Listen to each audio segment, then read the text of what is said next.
vote isn't enough. This program idea came out of my frustration that my vote was not making a difference when issues I cared about were not being addressed by those elected officials sent to serve our area or our needs. I'm not an expert on this issue, and many of you probably are much more expert on it than I am. But the information I'm about to share is the result of my Googling the topic of how to contact your elected officials. It does seem a good follow-up to our past month of Your Vote Matters forums to think about then what after I vote. One of the hallmarks of our democracy is each person's ability to share their views, request information or help, and seek to persuade those who are elected to represent them. But voting alone does not grant us this democratic right. We have to act upon this by reaching out to our elected officials. Our officials are responsible for the voices of thousands of individuals. They're also tasked with navigating the ever-changing landscape of issues such as public safety, budgets, healthcare, urban development, and more. A face-to-face meeting at an event, town hall, or their office can often leave the biggest impression, but that's not always an option for us. Our next best option is to create or write a formal letter. The more letters or emails that an elected official receives, the more important the issue becomes. Many legislators believe that a letter represents not only the position of the writer, but also of many other constituents who did not take the time to write. Government officials are increasingly responsive to and reliant on input and suggestions from their constituents. Often your elected officials may know no more about an issue than you do. Your personal experience or knowledge may be very helpful to that official. Your elected officials usually know what advocacy groups are saying about an issue, but they may not understand how a particular decision affects you. A well-written letter describes your experiences, observations, and opinions, and may help persuade an official in your favor. People who think elected officials pay little or no attention to constituent mail are simply wrong. Concise, well-thought-out personal letters are one of the most effective ways Americans have of influencing their elected lawmakers. Personal letters and emails help your message stand out from the crowd of cookie-cutter letters and emails that they receive every day. If you want your message to receive more attention, consider handwriting a letter or printing a letter composed with Word or a similar program on your electronic device that you then send by snail mail. However, if you do not have access to a printer and do not feel that your handwriting is legible enough, an email that you compose using the same components we will speak about shortly is better than no letter at all. If your message is about something time-sensitive, like a pending vote, then email might be a better means of communication for you. With the speed and ease of delivery, it's common to use email to send your correspondence via the computer. Doing so, particularly in formal letters, has several advantages. It's faster than normal mail. It also makes it possible for the official to respond more quickly. It saves the trouble of addressing an envelope, buying a stamp, and mailing your letter. Electronic mail is less likely to get lost on the receiver's desk. The problem with emails is that while they might be easier than writing a letter, they can get overlooked with the many other emails that they receive from fellow lawmakers, staff members, and political action committees. Unless the recipient goes through the trouble to print your message, it may be gone with the tap of the delete key and out of mind as well. If you're going to use email for your correspondence, be particularly clear and emphatic about your message from the beginning. So, taking the time to write a personal letter is the best way to show you really care about the issue you are addressing. It's the visual, tactile proof of someone caring enough to put their concern on paper. Even with non-controversial issues, it's important to write letters because if there's no evident public consensus, legislators are likely to rely on the letters that they do receive as the consensus. Letters also show visually which constituents a piece of legislation may impact. How many of the legislator's constituents oppose or support a proposed legislation? It's important to have an active, engaged voice in local, county, and state government if you want to help make a change. Whether you're seeking minutes from a school board meeting, asking your township to fill potholes, or trying to get your U.S. Senator's attention, today's program will offer you a guide to writing a clear, respectful letter or email to have your voice heard. Next slide. Here are some of the circumstances in which you should write to your elected official. When you need information or services, which I call a help letter. When you want to call attention to an issue or need, an educate letter. When you want to thank them for addressing an issue or a need, a gratitude letter. When you want to share your disappointment or frustration with their actions, a consequences letter. When you have expertise or experience with an issue, I call them an education and cred letter. You are giving background and history that he or she may not have. You can attempt to persuade an official to vote in a certain way on an issue or to take other related actions like options they hadn't even considered. And you can build your reputation as a thoughtful person in the eyes of the official and thus make your criticism or support more influential, or to put yourself in the position of the person to be consulted when the official needs information about your issue. There are particular times when letters are more likely to be carefully considered and when officials are more likely to be responsive. One is just before an election. Most elected officials become extremely anxious to please when they're running for election. Right before an important vote, officials will usually be receiving communication from many people on both sides of an issue when an important vote is coming up. So this is an especially crucial time to let your opinion be known. Just before and in the midst of a budget process, one of the most important things that legislators, town councils, and other governmental bodies do is to set the budget for the coming year. A number of important issues are determined not by laws, but by the amount of money allowed for them in the annual budget. If you have priorities for funding, now is the time to let them be known. Immediately after an official has done something you approve or disapprove of, there are two reasons why this communication should be immediate. The first is so that the action is still fresh in the official's mind and he can respond to your support or criticism. The second is that he will be hearing from folks on the other side, and he needs to know either that not everyone approves of his action, or that regardless of all the negative letters, there are people out there who think he's doing the right thing. Officials need to know who supports or objects to which of their positions. It can help them continue their work for the things you care about in the face of opposition, or can push them in that direction if they're not doing it already. Next slide. Elected officials are increasingly reliant upon input from constituents. The elected official may read your letter in front of the committee or legislative body to support their position. If no evidence of public consensus exists, they rely on letters they do receive as consensus. Visually, they show which constituents a piece of legislation may impact. A personally composed letter shows you really care about an issue.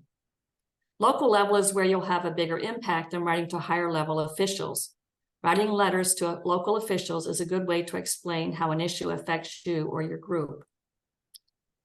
And establishing a relationship with your representative by writing to them can build your reputation as a thoughtful person, giving you more influence with the people in power.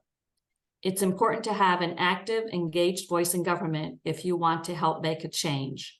A letter is also a good way to get your issue noticed by people who have the power to help you. However, a poorly or incorrectly written letter or email will make little impact. The letters that have the most impact are handwritten or typed, personal, concise, and thoughtful. Next slide.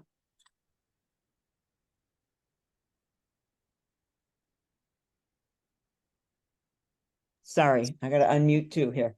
But all these are wonderful points, but it's also sometimes important to think about the inverse of these things.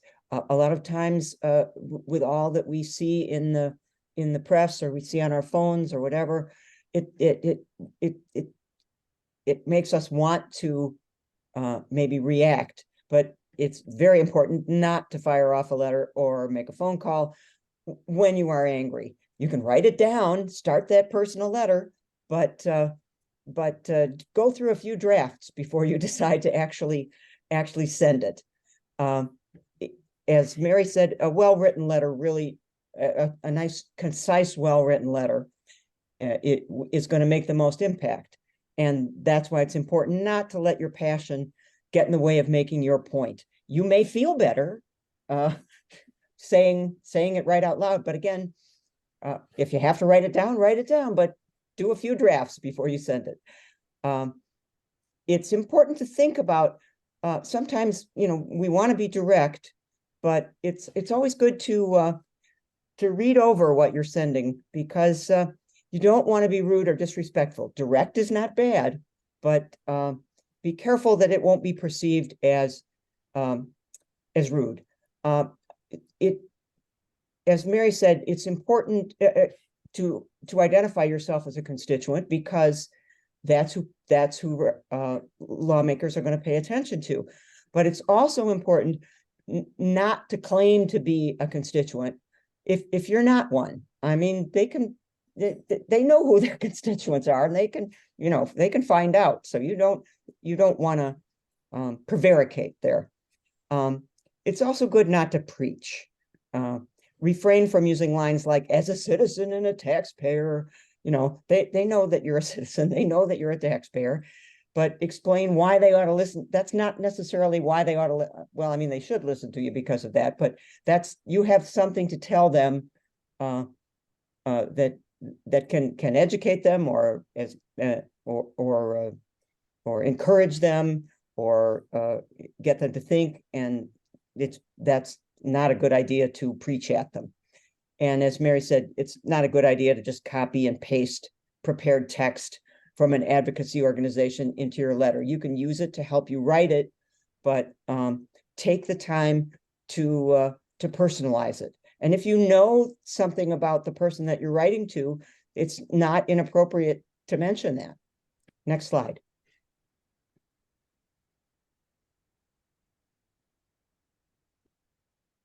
So research is the first thing you do before you actually write that letter. Back one, Miriam. We're under research. Thank you. Okay. So before you write the letter, find out more about the issue, the proposed bill, or the change you wish to see. The more information you have on the topic, the better your letter will come across as worthy of attention. Find out what laws already exist that address your concern, or complaints about the issue that have been submitted already to the consumer protection agencies, legal aid, or other advocacy agencies. Then think about how this impacts you personally or someone you know well. The more you know about it from a first-person point of view, the better the official may be able to relate to the importance of your letter. Next, find out who has the remedy to this issue or problem. This includes finding out if there's already someone charged with this solution, but maybe they're not using their power, versus no one's been assigned to remedy the problem and it's in need of action by an elected official to determine who should do that. Before you write the letter, consider whether this governmental official will be able to meaningfully act on your behalf. Let's see, where was I here? Yes, do not ask the government official to do more than his or her job allows. Take a step back and consider whether there's a better channel for your complaint. Remedies can exist at many levels. Local and regional level officials include county commissioners, city, township, or village officials, judges, school board members, community associations, and condo boards. State levels include the House of Representatives, Senate, Governor, Attorney General, Secretary of State, and more. Federal level includes Congress, Senate, the President, Vice President, Cabinet, and appointed department heads, and more. Given the wide variety of elected and appointed officials, research if this is a legislative, therefore lawmaking response that's needed. If it's an executive branch, so administrative action step needs to be taken, or if it's even perhaps a judicial level action. Once you've researched the issue and who can address it, then you've got to research the elected officials' contact information, correct spelling of their name, their title, their position on your topic, any legislation they supported or proposed related to the issue. It may also help to know what committees this official serves on. These small groups of elected officials closely examine a subject area, and then they may be able to use your research to support or challenge the committee chair or the majority in control. To locate biographies, physical addresses, and email addresses of legislators in Congress, you can go to the House of Representatives website or the Senate website.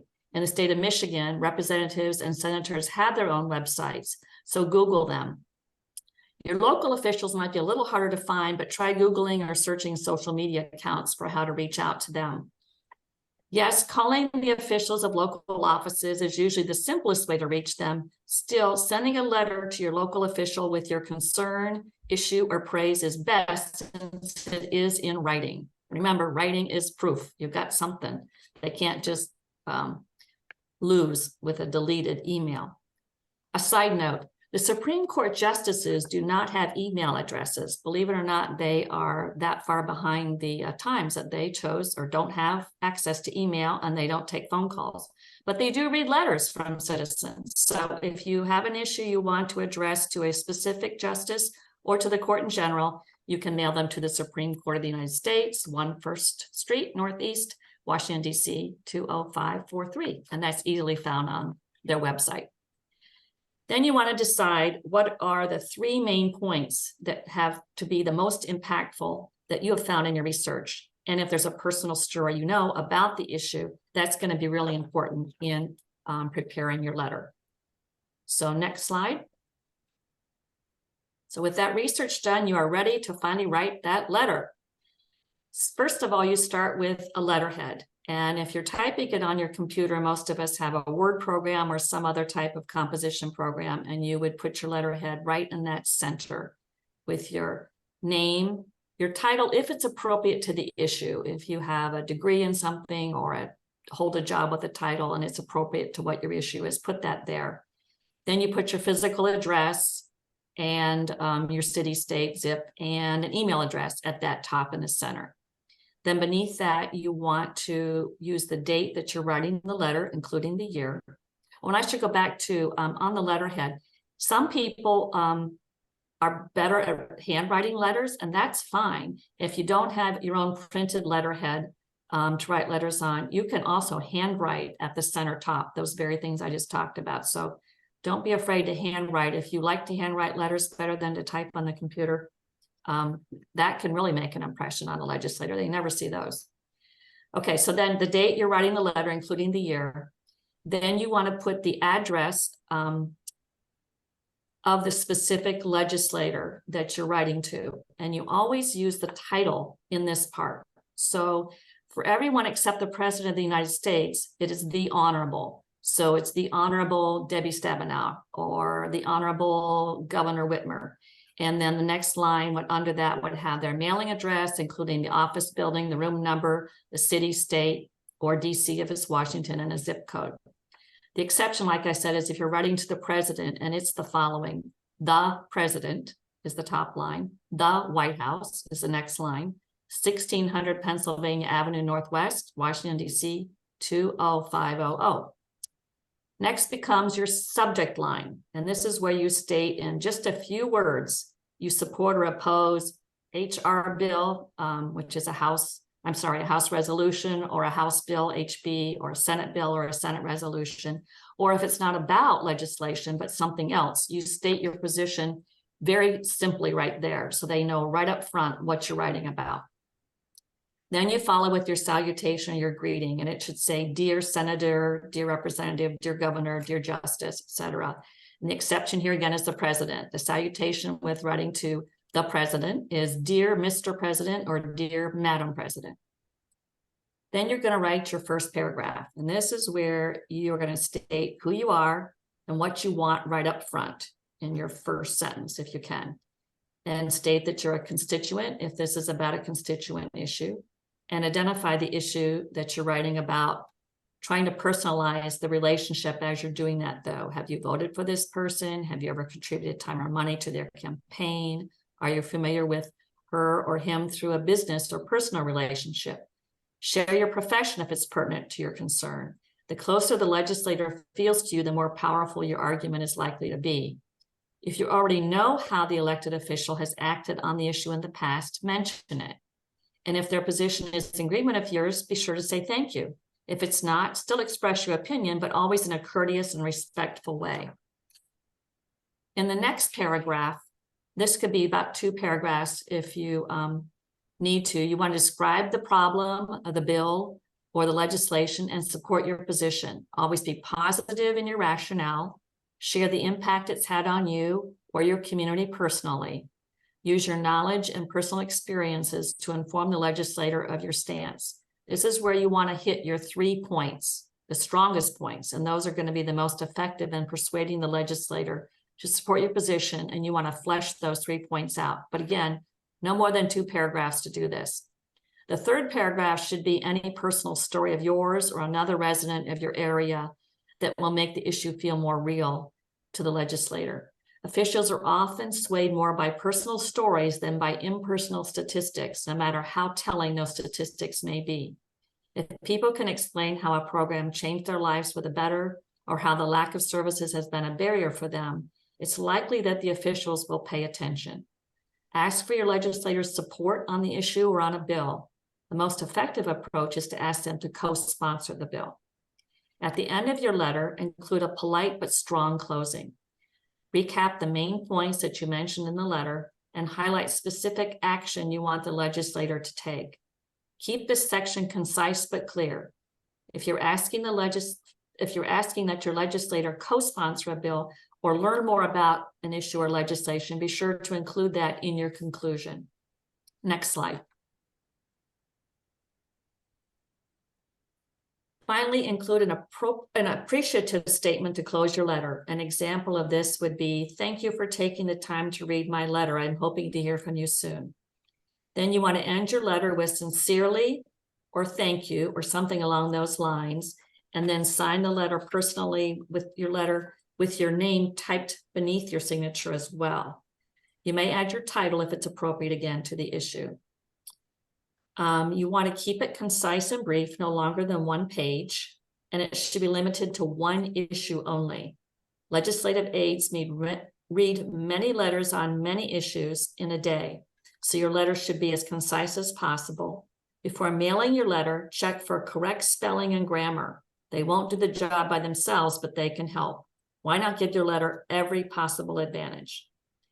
Next, you're going to mail that letter with a stamp, correct address for the person, and your return address in the upper left-hand corner. Do so in a reasonable time, like the same day you write it, so there's time for the legislator to read and follow up with you. If you choose to email, reserve this option for time-sensitive issues only. Use the elected official's website to enter your letter as written, the way we've outlined above, into the contact option on their site.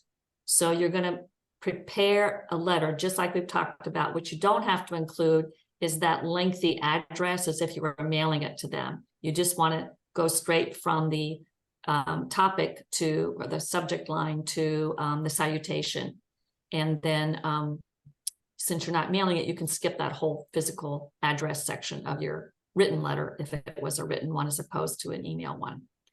You don't want to use form letters. Those stand out as, you want to stand out as different, and someone who takes time to write a well thought out letter will get more attention than someone who just does a form letter. And you do not want to exceed 500 words if you choose to do an email.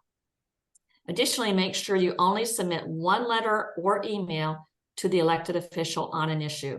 Their office tabulates letters and emails by name, so your letters or emails will be flagged as multiple letters from the same person, so you don't want to make that mistake. Next slide.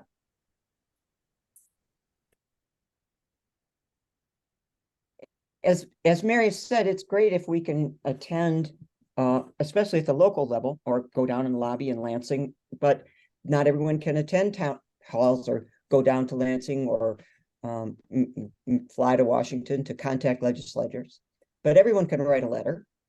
And in addition to the things that Mary's talked about, I wanted to focus on what league members can do with regard to issues that the league has identified. We have an excellent resource for this through our state league. And Miriam, if you can click that link.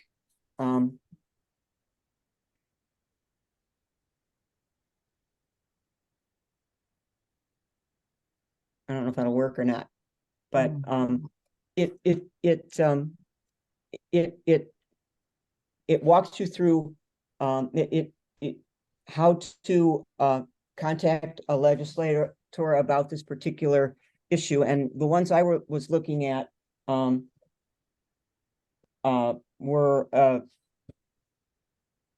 oops, hang on a second here. Okay. Yeah, yeah, there you go.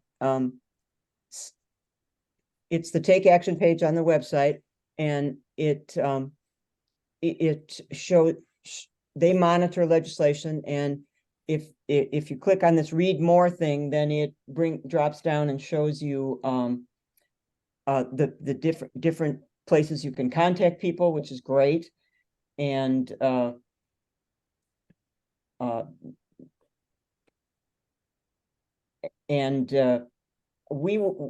of the issues that I found on the website was as a league, we've been looking at environmental issues, recycling. We had that tour of the recycling plant, and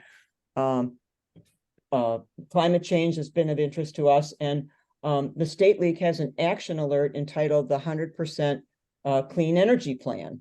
And you can go to that alert, you click on that. And I would encourage you to take a look at, there's one here for financial disclosure that's out there. If these are issues that are important to you, and with the Clean Energy Plan, you have to put in this is how they know, you're where you are and what legislator to write to. And then this would do an email, but if you scroll down, there's an option to print. There's an option to print and mail it, or you can compose your own. You can preview it, and you can on some of these you can adapt it to be to put your own words in. But so you know who your legislators are, and so I thought that was a really cool tool, and it made me realize how much is there under advocacy on this site, and it could be a good resource for doing that. But then if you can be really local about this too, and start at the local level, and develop a letter writing relationship with the folks that represent you locally, and that would allow you perhaps to have more influence with an issue in the future. Next slide.